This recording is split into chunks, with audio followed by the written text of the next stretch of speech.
Hello. Hello sa inyong lahat, guys. Yan, may kasama tayo ngayon, guys, dito. Dito sa bahay nakatambay.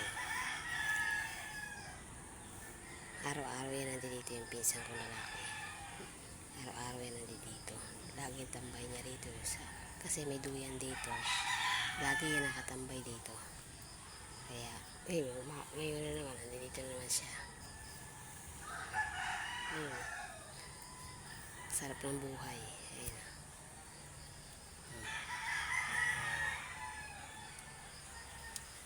Diba? Sarap buhay. Paduyan-duyan. Ayan. Diba? Sarap ng buhay niya, no? Paduyan-duyan lang. Ako dito, may naantay ako.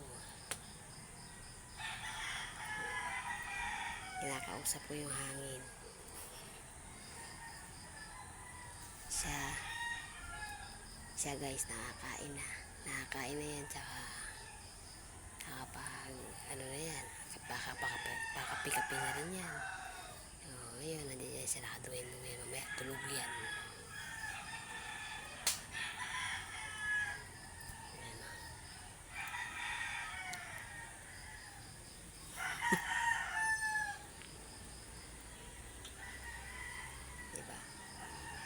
Kinakagat siya ng mga lamok.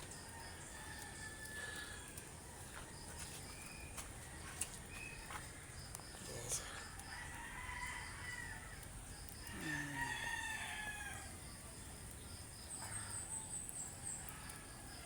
Sarap buhay.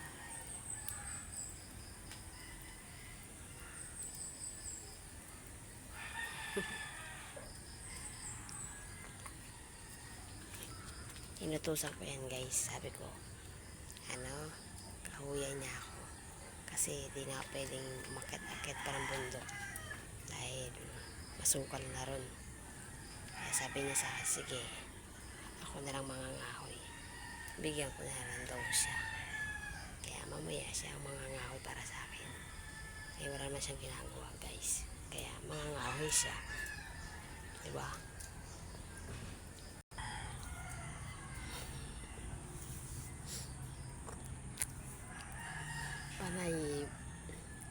Ganun, panay-palo sa katawan niya kasi ang dami daw lamok.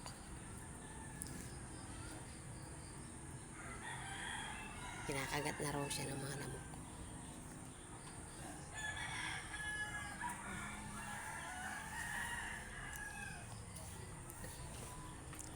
Ganyan lang yan, guys, pero masipag yan.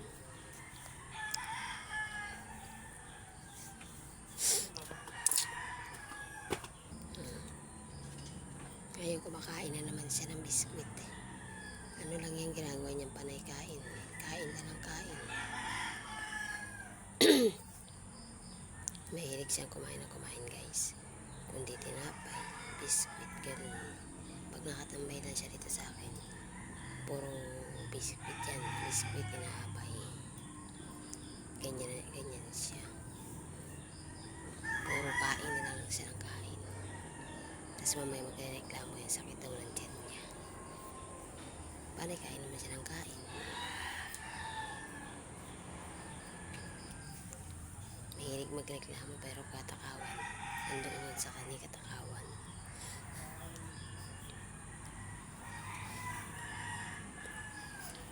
Ayan, guys. Hanggang dito na lang. Thank you very much po sa inyo. Bye-bye. God bless po.